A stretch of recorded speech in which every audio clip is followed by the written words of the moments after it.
Welcome to Duck Season Somewhere podcast. This episode is brought to you by the following sponsors. For 365 days a year, it's duck season somewhere at Ramsey Russell's GetDucks.com. The world of duck hunting is way bigger than our backyard. The very best duck hunts in Argentina and Mexico are only the beginning. We specialize exclusively in 6 continents worth of proven waterfowl hunting adventures. Whether you're looking for a unicorn species or a fun trigger pulling vacation of epic proportion, we've got the right hunt dialed in. Real duck hunts and authentic experiences for serious duck hunters. As a genuine American duck hunter myself, I know the difference. Founded in 2003, GetDucks.com is not just what we do, it's all we do. I've been there personally many times. Our reputation speaks for itself. Anita and I are personally available to assist before, during, and after your trip because you deserve nothing less. Looking for something closer to home? The next great hunt is closer than you think. Contact proven operators throughout the U.S. and Canada at our U.S. hunt list. Explore worldwide duck hunting at GetDucks.com. All package details, photos, videos, stories, and thousands of client testimonials right there at your fingertips. GetDucks.com. Ball Shot Shell's copper-plated bismuth tin alloy is the good old days again. Steel shots come a long way in the past 30 years, but will never, ever be like good old-fashioned lead. No way. Say goodbye to all the gimmicky, high-recoil compensation science and marketing hype, and hello to superior performance. Know your pattern, take ethical shots, make clean kills. That is the boss way. The good old days are now. It really is duck season somewhere for 365 days per year. Duck season somewhere takes me year-round to worldwide destinations where I visit with the most interesting people. I'm your host, Ramsey Russell. Join me here to listen to those conversations. This is Ramsey Russell, Get Ducks. Duck season somewhere. I'm in Reno today. We've got SEI convention, which is probably my favorite week of the year to not be in a duck blind. Really, I love coming out here. It's one of the largest shows in the world. You see everything from, I'm not kidding, the first time I was out here, the guy behind me was selling rabbit hunts over beagles in the state of Missouri. And 2 doors down was a guy selling everything in the world you want to shoot in New Zealand. And 3 doors down from him was a guy selling big markhors and big sheep and everything else. You walk around, you prowl around, and you see just every single kind of hunt imaginable. You see hunters from all over the world. And I absolutely love coming out here and spending time. It gets my imagination going. Kind of how we made our splash in the pond, so to speak, at SEI was the fact we're the guys that sell all the duck hunts around the world. Today's guest is Steve Comus. He is the editor of Safari Club magazine's magazine. I blew that. But Steve, how are you today? I appreciate your meeting me. Oh, doing fine, Ramsey. Nice to see you, not in a duck blind. The last time we were together, we were out there shooting ducks and geese. Every time I've spent time with you, we've been killing birds, which I got to tell you, Steve, it kind of surprises me that you're such an avid bird hunter because you're already editor of SEI. How long have you been doing this, working for SEI? I've been on the staff for it's a little over 20 years. 20 years? Yeah, but I was there when the club started. I was not one of the founders, but I was there when they started. Really? Yeah. How did you even get involved with being there at the beginning of Safari Club? Well, it was over in Los Angeles, and where C.J. McElroy founded the club. And at the time, I was working for the Hearst Corporation, and one of the guys on the newspaper there, the Examiner, was a guy named who knew McElroy very well, and so he and I were working together. And he said, "Hey, they're starting up this hunting club. You know, they ought to stop out and take a look at it and stuff." And so I did. I went out there and met with them and everything. And I went to several meetings, and that was when they formed the club back in 71, 72.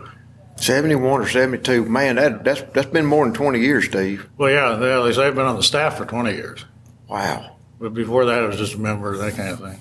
I can remember back in the 90s working down in Texas on a ranch, and that's where I first became acquainted with SCI, because a lot of the guys I worked with were big into it. They were chasing collections of whitetails or collection of North American animals, and they kept talking about SCI and SCI record books.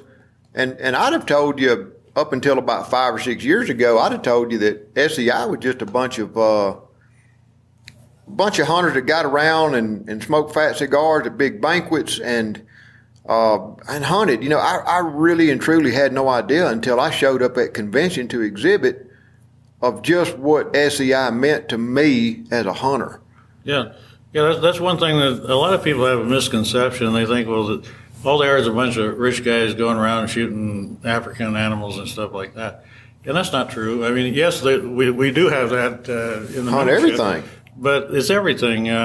For example, I never started out being a rich guy at all. In fact, when I was a kid, we literally, if we're going to eat meat, we had to go out and shoot it. And so, to give you an idea, when I was a little kid, we'd get a pair of shoes every year to go to school. Well, when we went out hunting, because in summertime you don't wear shoes at all. So when we went out hunting, I wouldn't take my good school shoes. I just go barefooted. Yeah. And that's one way I learned how to stalk animals was when you're barefooted, you can be a lot more quiet. That's right. But anyway, so as a result of that, quite frankly, some of my most fun hunts are squirrel hunts or rabbit hunts and that kind of thing, because that's what we used to do to eat. Wow. And that's a long ways from some of the bigger hunts you've probably done as editor of the magazine. Oh, yeah. Yeah, well, to give you an idea, when I was a little kid, you weren't even allowed to imagine that you would ever do much, because this is back right on the edge of Appalachia back there and everything, and I would dream about going to Africa and shooting a leopard. I don't know why, but that was when I was a kid. I had a little Stevens favorite single shot 22, little falling block 22, and that's what I used to shoot squirrels with. Well, when I was out shooting squirrels in trees, I would imagine that I was in Africa shooting a leopard with a Farquharson single shot rifle, and I never had any idea at that time I'd ever even get close to Africa. But since then, I've been there a lot of times and done a lot of hunting and everything. So it's kind of living the dream, really. No, that you're saying that about that old Stevens 22 reminded me of a pump up Benjamin 22 caliber air gun shooting squirrels and rabbits, blue jays and everything else as a child. And the hunt was the hunt. I can remember in my imagination, I was somewhere else hunting something else. Yeah. Yeah, I mean, it's just, like I say, so what SCI is really is hunters. I mean, and I don't care what anybody says, hunters are born. Now, granted, we can learn things and everything else, but I think it's in our DNA. We're just hunters. If you look at it from another perspective, we ought to be a guarded minority because we can't help it. We're genetically hunters, and therefore we have to hunt.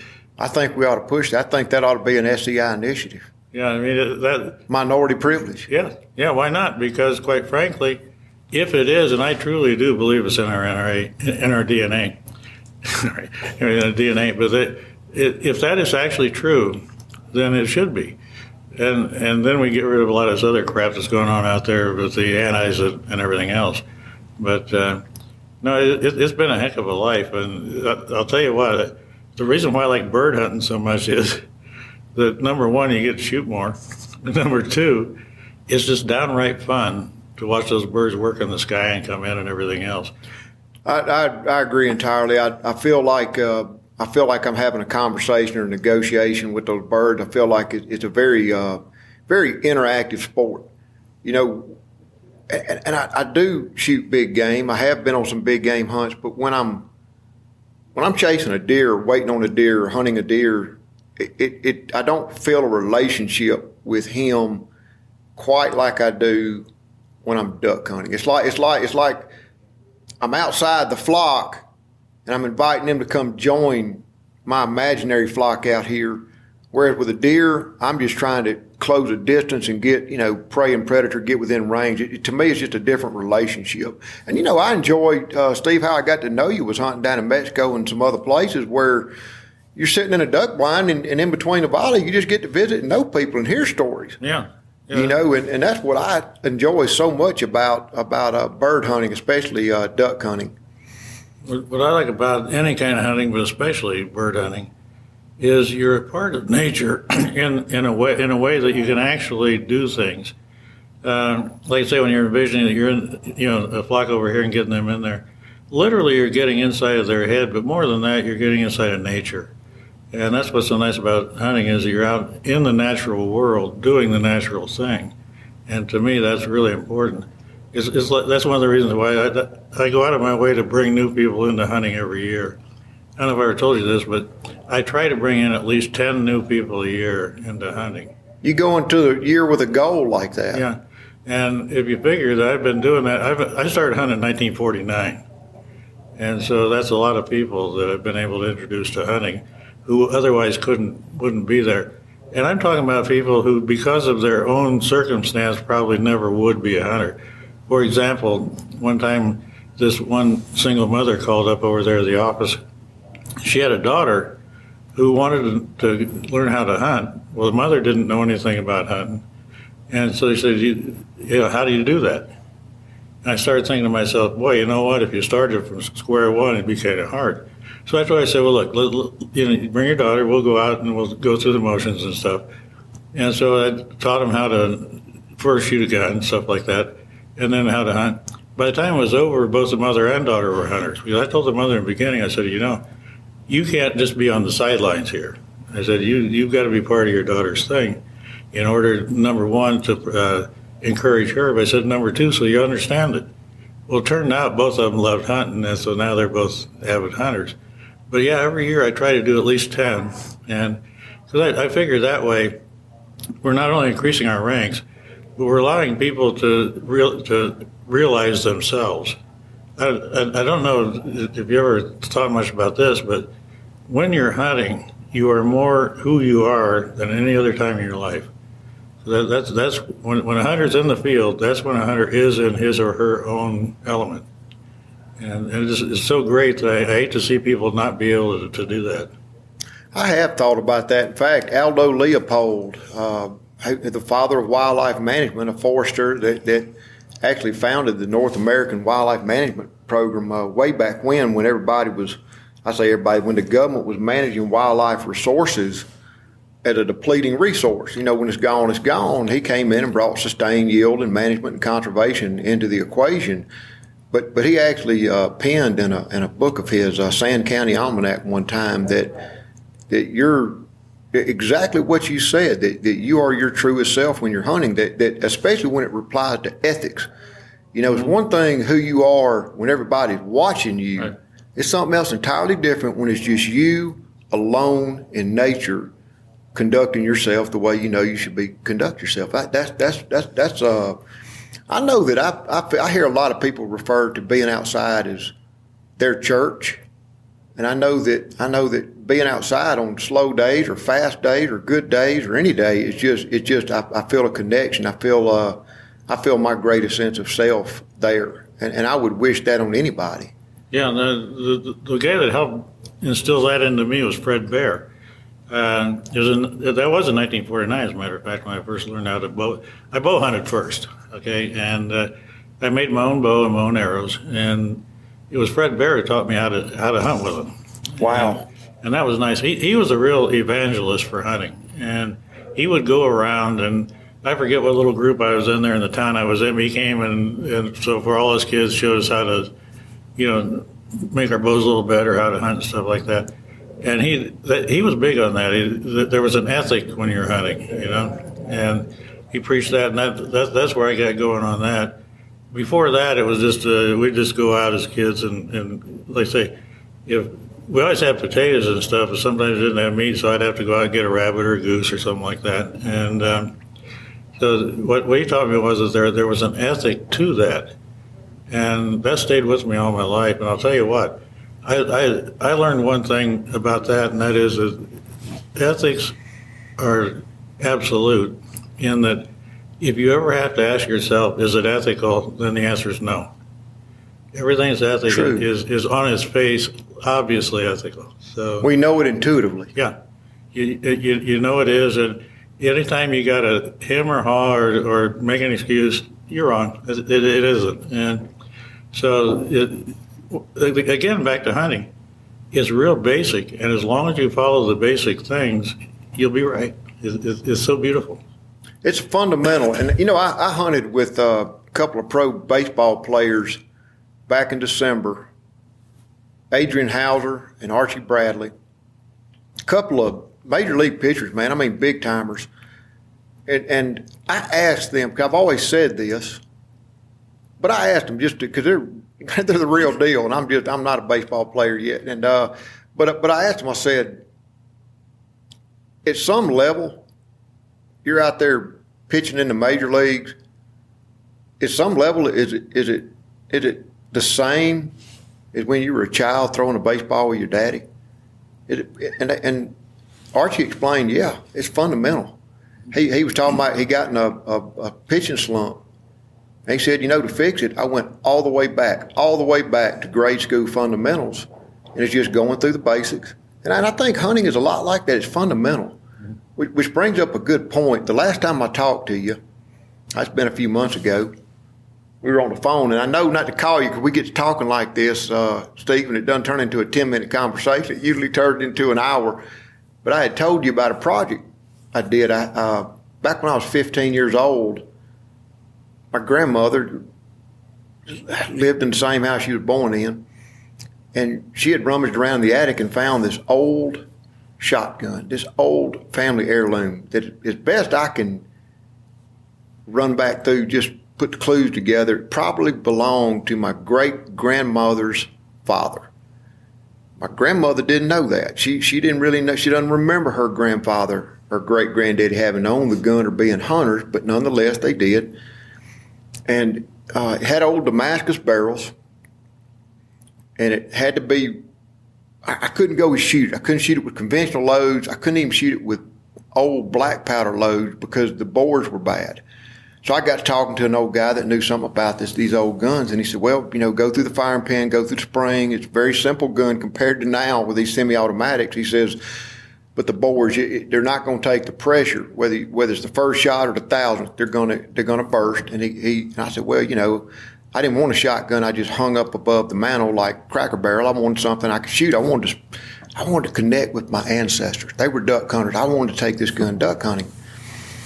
And he suggested I bore it out 20 gauges, send it to Briley, and it'll shoot conventional loads. Went out and shot some bismuth with it, and we actually did that hunt last month. And man, the gun had a huge drop compared to what I'm used to.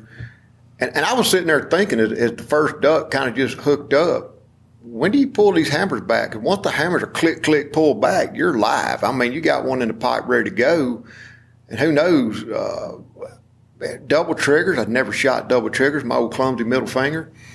But it was something when that mallard hooked up downwind, single mallard hooked up downwind, click, click, those hammers came back instinctively. And he set up, it's just like my ancestors were pulling him into the decoy. He set up right in the pocket, sat there and fluttered like a butterfly, boom, boom, double tapped him. And I ended up shooting a limit of ducks. Missed two because I got crazy trying to shoot wild at a far duck. But I was literally shot my limit of ducks to include a double. And it was such a connection. What I'm beating around the bush talking about that old gun getting back to is the fundamentals. How that morning we just threw out some old battered up cork decoys. We were wearing the old granddad green canvas, shooting those old guns. And it just, in this day and age especially, it seems to me that a lot of industry marketing narrative is to substitute technology for fundamentals, but it doesn't have to be that way. It really doesn't. Not that, but technology will never, ever substitute knowledge and skill and ability and paying attention to it. It can get you ducks, it can get you a limit, but it won't get you the same feeling. I truly believe there's such a thing as soul. And with that old gun, there was soul. Oh, it was. And, well, for example, I've got a flintlock musket that my ancestors used in the Revolution. Wow. And I took it turkey hunting. Really? And that was fun. I got a turkey with it. And that was fun. But also, I've got an old side-by-side hammer gun like you're talking about. My grandfather was very old. In other words, he was born, I think, in 1876. But anyway, he and his brothers were market hunters back when they were young. And I've got not only one of their old guns, but I also got their loading block where you load 50 rounds at a time. Wow. Whack. Those old all brass shells and stuff. And I've taken that out and gotten ducks with it and stuff, and that's fun. So, but yeah, that tie to the past is something that there's a culture and a tradition and everything else in hunting that goes back to the beginning of mankind. And so we are the ones that do have the culture and the history. And the rest of society doesn't have that. And I'll tell you what, you can see that they don't have it by how screwed up they are. You know? I don't know if you ever noticed it, but true hunters are not screwed up socially the way that a lot of other people are. It's kind of weird, but it's not. Oh, you're right. Yeah, it's not an angle a lot of people think about, but it actually is true. And the reason why is they've got a meaning in their life, and hunting is that meaning. And so, to me, every day that a hunter doesn't celebrate the fact that he or she is a hunter, they're missing the boat, because it's something that is beyond pride. I mean, yes, we got a lot of pride in being a hunter, but it's beyond that. It's something that we're saying, okay, we accept who we are and what we are in this world, and doggone it, we're proud of it, and we're going to keep doing it. And the world's going to be a better place because of it. See, the one thing that hunters do is we actually meaningfully conserve wildlife. And that's something that nobody else does. I mean, you can talk about all these other outfits. Well, yeah, they've got these conservation projects and everything. But they're not out there in the field doing the real work that hunters do. And that really does separate us from the others, is that if you stop to think about it, and I was talking one time, I very rarely find myself in the company of anti-hunters. I just don't. Not because I choose to, I just don't, because I'm not around them. But one time I accidentally was in the middle of a bunch of them. And so we were talking about this stuff. And I said, look, you idiots. I said, stop and think about it. I said, are we going to sit out here and shoot to extinction the animals that we love to hunt? I said, not on a bet. I said, what we're about making wildlife abundant so that hunting, we can do that forever. And that, if anything, we not only don't keep it even, in the end, there's more than there was to start with. I kept telling them that's the way it works. And they just kind of sat around there, well, yeah, but you guys do it. I said, no. I said, what you guys are doing is you're mixing apples and oranges. They were talking about over in Africa where the poachers were getting a lot of ivory and everything. I said, those aren't hunters, those are poachers. You know, those are criminals. I said, it'd be the same thing like here if you want to demonize one entire group just because part of them are bank robbers. I said, that's not right. I said, because the bank robbers are bank robbers. Well, poachers are poachers. And they are the enemy of wildlife, and they're the enemy of mankind. And so we just got to get rid of them. And that's the way that works. And hunters are very good at getting rid of them. I know the times I've spent in Africa, there's a lot of anti-poaching that is funded and spearheaded, not by bird watchers, but by hunters, right, and hunting organizations. Yeah, absent that, there wouldn't be any money over there. A lot of people don't understand that in Africa, they don't have the excess money to throw money at things to solve problems like we do here in the United States. And so if it weren't for hunters over there not only funding it, but also sometimes even participating in some of these things, there wouldn't be any at all. And then it'd just be wide open, and the next thing you know, there'd be nothing there.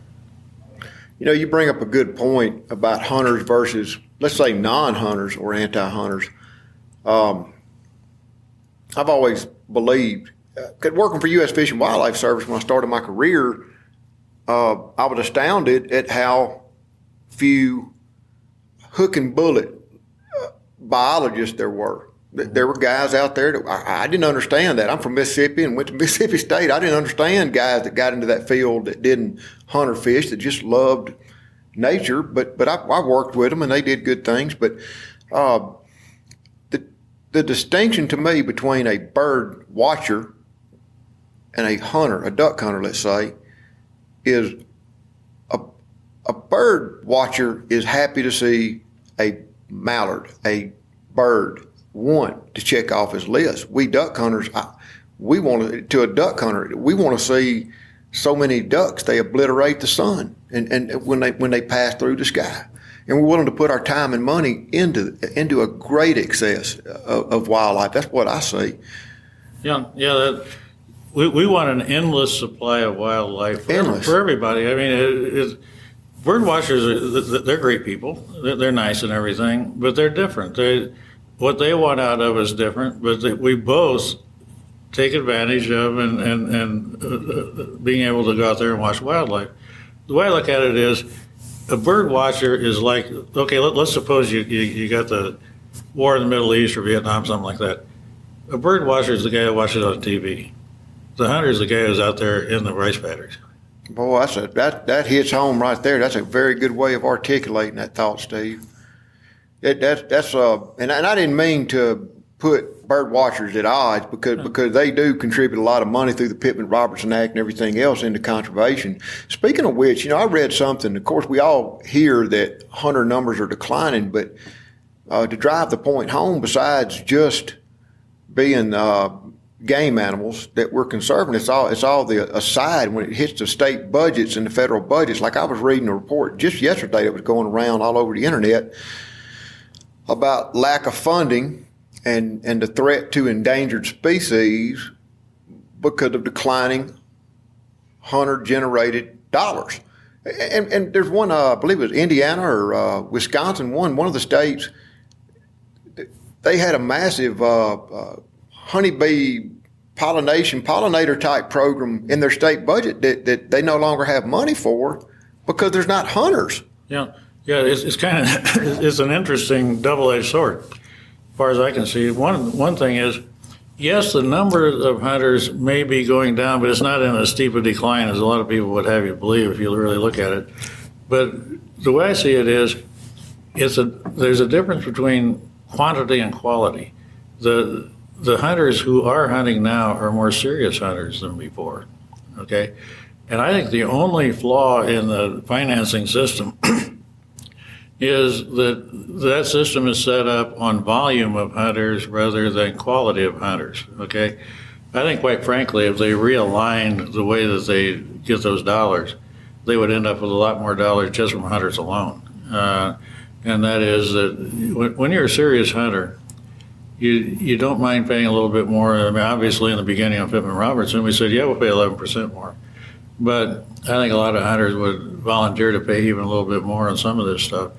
But I'll tell you where else I think we've got to be somewhat careful on this funding, because if a majority of the funding comes from antis or non-hunters, then all of a sudden hunting gets blocked out. And so, but there's a way not to have that happen and still have everybody come out on top.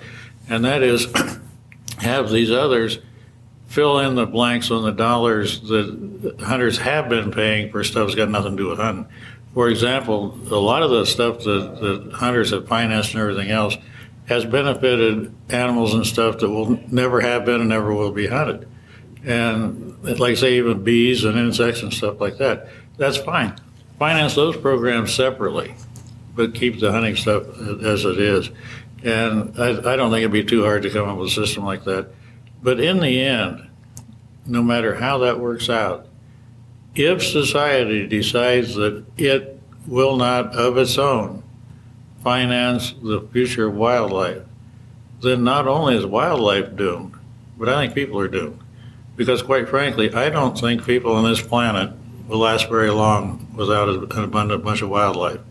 There's a natural situation there among all of us critters that absent that, all of a sudden, we would probably start tearing ourselves apart. There's a dynamic there that to me is real fascinating. But no, I think right now, all we got to do is do what we do and do it better and more seriously, and we'll be fine. And especially if we can continue to recruit serious hunters. I think this decline in numbers, if you look at the overall situation, I think it is explained very easily. And that is, right now, you got to go a little farther to go hunting. It takes a little more to go hunting than it did before. Like when I grew up, I could literally be hunting 50 feet from my house. Well, that doesn't happen much anymore. No. So the harder it is to go hunting, then the marginal people fall off. Okay, like when I was a kid, every kid hunted. Girls go hunted, everybody. And that's because A, it was handy, and B, something to do. But a lot of them fell off later on in high school and stuff because they had other things to do. We didn't. And so I think what we're seeing right now is on a bigger scale the same thing. And that is, as it's becoming less convenient to go hunting, those who are marginal drop out. The serious people never will. I mean, let's face it, guys like you and me, if there was only one place in the world to go hunting, we'd be there. That's right. I mean, that's just the way it is. But yeah, I think that's what that is. So it's like everything else, figures don't lie, but liars figure kind of a deal. That people can look at those statistics and you can get a lot of different ideas out of them. But to me, all it really says is that in contemporary society, it's a little harder for people to go hunt. Therefore, the marginal ones drop out. That's where it behooves us as hunters, though, to number one, recruit people who will be serious hunters, and number two, do what it is and do it even better than before. Wow, that's a very interesting thought there, Steve. That I've never considered. And I would say they either drop out or they get on social media and complain. Yeah. You can complain about a situation, or you can roll up your sleeves and fix it. Yeah. But no, that's a very, very good thought. Tell me this: you talk about quality and about serious hunters. I don't know a more provocative word in what we do than the word trophy. Yeah, I love that term. I do too. That to me is a term where hunters in general have dropped the ball on that one, in my opinion. That's something we ought to be proud of. I can still remember I can't help going back to the beginning, in 1949, when I started hunting, and the very first animal that I shot with my little bow and arrow was a rabbit. And the rabbit was running, and I shot it running with a bow and arrow. I got it. The fact is, he was running away, and I went right through the back of his head and went out his mouth, and he stuck him in the ground. He did a little flip. And so that rabbit, since that day, I have never shot, and I've shot record book animals. I've not shot any animal that is a bigger trophy to me than that rabbit. And the reason why was, number one, I made the bow, I made the arrow, I went out hunting as on my own, and I got the rabbit. And so to me, that was the epitome of a trophy. And so it kind of depends on how you want to define a trophy. The problem that we've had, I think, is we've allowed the antis to define trophy. And they say, well, yeah, and they give the idea that, okay, all we do is we go out there and we just shoot something, we take the antlers off of it and leave the rest of it to rot. That's the idea that they put out there. They've created that narrative. Yeah, and shame on us as hunters for allowing them to do that, because they have really perverted the term. And so what we need to do is set it straight, and that is that, no, all that animal gets eaten and stuff like that. I mean, if it were up to them, they'd say, well, guys, then you guys ought to breed animals that all it is a set of antlers, walk across a field, and you just go out and shoot the antlers or something, But no, what we need to do is redefine that term into something that has meaning, and that is that in a true trophy situation, it's a genuine honor to be able to take a trophy animal, and it's an honor not only for the hunter, but I've had people really look funny at me, but you're honoring the animal, okay? And that's one difference between Safari Club and some other operations when it comes to measuring animals and stuff like that. The Safari Club system measures everything the animal grew, and to me that's very important. because whether they fit a particular thing of what we think is right is kind of irrelevant because that's nature. And so whatever that animal grew, well, you honor that because what you're after is you want to take something that's representative of that species, and so that's what it is. And yeah, if it weren't for the quote-unquote trophy thing, we could go out and if you think about it, that would be very, very much worse on the conservation front because chances are, if that's the case, we should go out and shoot a bunch of does and little babies and stuff like that. So, because what we are not is a bunch of cold-blooded, just mass killers. That's another thing that we've been accused of that isn't true. Now, I've never had buck fever, so I don't know what that feels like. But there is a feeling that you get when you're going to take an animal that is unlike any other feeling you ever had in your life for people who've never done it. And hunters who have know what I'm talking about. And that is when you truly are one with nature because you're part of nature. Again, back to the bird watching thing, when you're a bird watcher, you're watching nature. But when you're a hunter, you are part of it. And it's like we were talking earlier, when you are a part of nature, all is well with the world. It really, really, truly is. You know, I appreciate big animals. I walk around like all the other tourists at SEI convention with slack jaw and eyes big and phones going just because it's astounding at the high quality. But I was with a group not too long ago. We were sitting around talking over drinks and something like this topic came up. We started talking about big animals and trophies in Africa and different things. I'm like, well, I'm not a trophy hunter. They go, well, how can you not be? I mean, because you go all over the world shooting these birds. And I said, well, I think that's what's changed my thought. Because when I was young, I wanted great big whitetails. And now I chase something a little bit different. It's like this, Steve. It's like the first red-crested poacher you ever put your hands on is a trophy. Mm-hmm. It's a real big prize. You went a long ways. You played the game. You got the bird. The next 100 are just like the first because it's a duck. Mm-hmm. They're all the same. And, what I find myself now different than I was 20, 30 years ago when I started hunting, I want an old animal. I want a mature animal. I don't want the doe. Look down south, we shoot a lot of does, a whole lot of them, like they hurt our moms. We have to shoot them to manage the deer herd. But nonetheless, we're after quality animals. And it's hard for me to articulate to people why. Because to an observer, they don't make a distinction. Oh, there's a beautiful white-tailed deer. No. But to us hunters, there's something different. There's something different about chasing an older, mature, bigger antlered buck than it is just chasing a deer. And that's what makes it, I think, maybe the difference in shooting versus hunting. Yeah. The Safari Club actually, within the last year or so, has come up with what they call a Methuselah Award, which is designed specifically to honor those who go out of their way to take the older animals, the ones that are no longer reproducing, stuff like that. And in Europe, they've been doing that for a long time. I took a roebuck over there one time in Austria, and the locals got all excited and everything because it was an extremely old deer.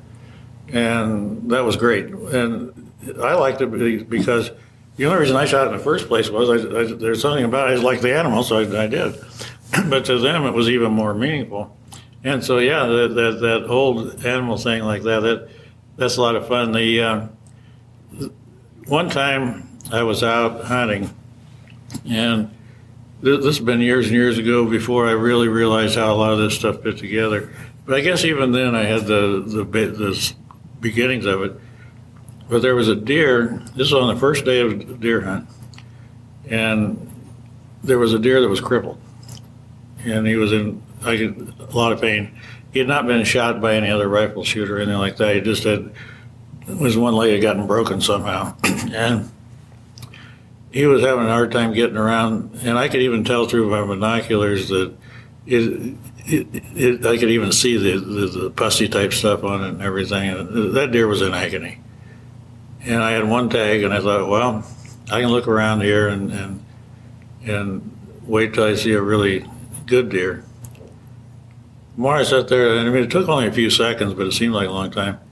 I said, nope, that guy right there doesn't deserve to suffer anymore, so I shot him. I put my tag on him. Now, that's just the way it is. Each situation kind of dictates your tactics. And I think hunters do the right thing. That deer would not have lasted long. In the area we're at, there were an awful lot of coyotes and stuff like that. They would have gotten that deer within a day or so because he already was becoming very sick. And so rather than being eaten alive, I just put him down. And, to this day, I'll never be ashamed of it, put it that way. Mm-mm. Nature can be a lot more cruel than a hunter. Oh, Nature's indifferent. Yeah, I mean, when you're out and watching some of this stuff happen, nature can be very cruel. I say these animals literally eat the others alive. I mean, they're eating on them while they're still alive, and that's kind of different to watch sometimes. But even when you watch a couple of deer or elk fighting, they kill each other, but it doesn't happen real quick. No. They die rather slowly.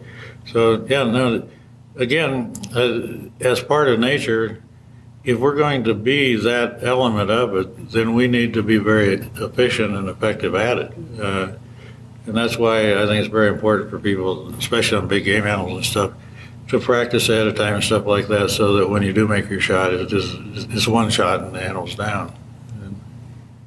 Steve, I know you've seen a lot of changes.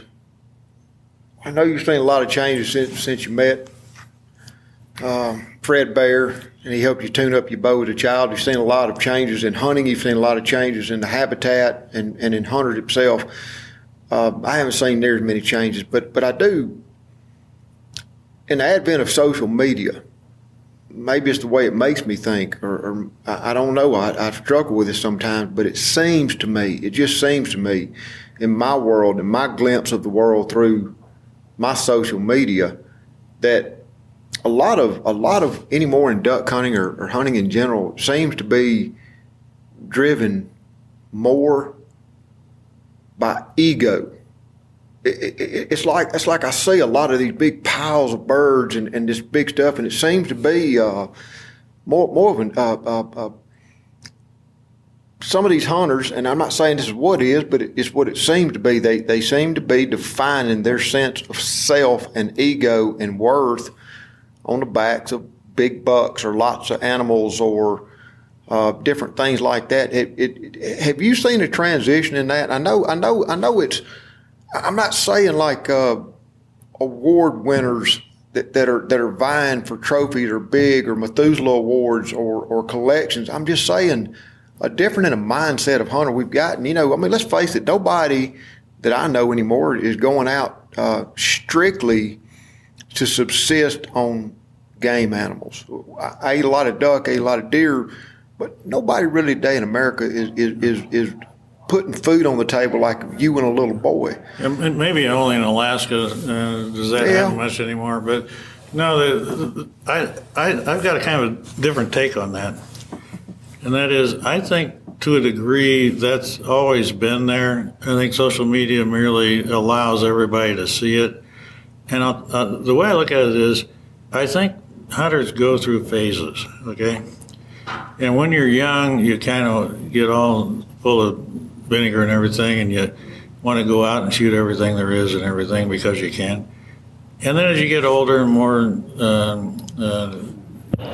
experienced, you look for different things on it.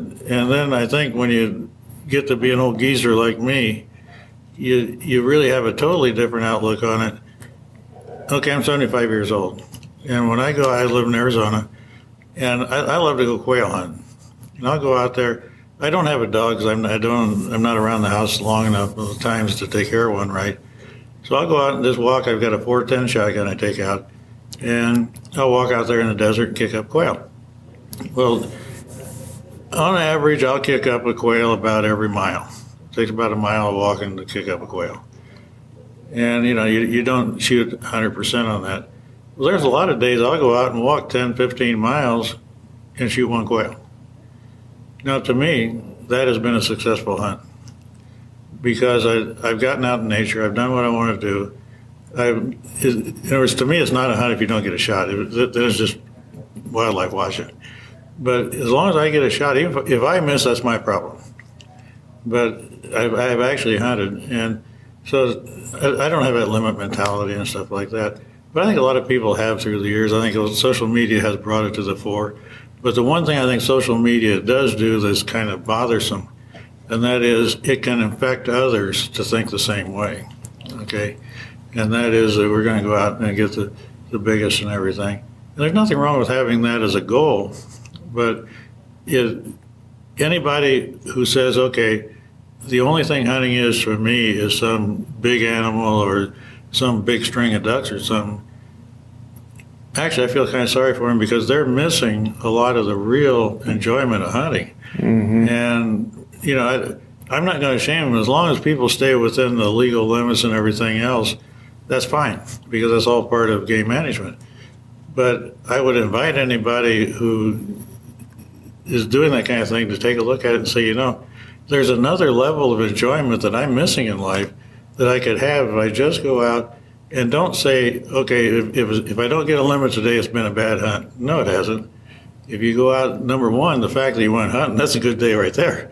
But number two, if you've hunted and gotten anything, then you've completed that circle. And it can take one bird.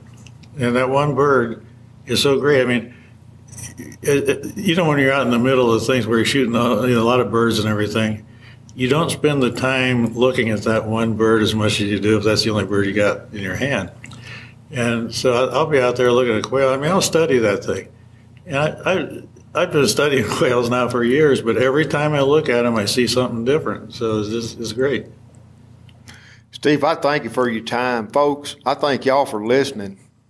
Get out in the blind. Get out in the deer stand. Connect to your truest self. At Ramsey Russell Get Ducks on Instagram. We're streaming out all the time, every time around the world. But also check out official_SCI. If y'all are unaware of what this organization is and does for you as a hunter, sitting there listening today, these guys are on top of all the issues. Think of them as they do for hunters what NRA does for firearm rights, is exactly the way I should describe them. As a member, you do receive a lot of valuable emails. I don't read the Federal Digest. I don't know what our federal government is doing with regard to hunting or hunting rights or hunting laws. They do. They have a staff that does, and then puts it in fourth grade terminology and sends it to you to make you aware of things you really ought to be aware of as a hunter. Anyway, thank y'all for listening. Live from SCI. See y'all next time.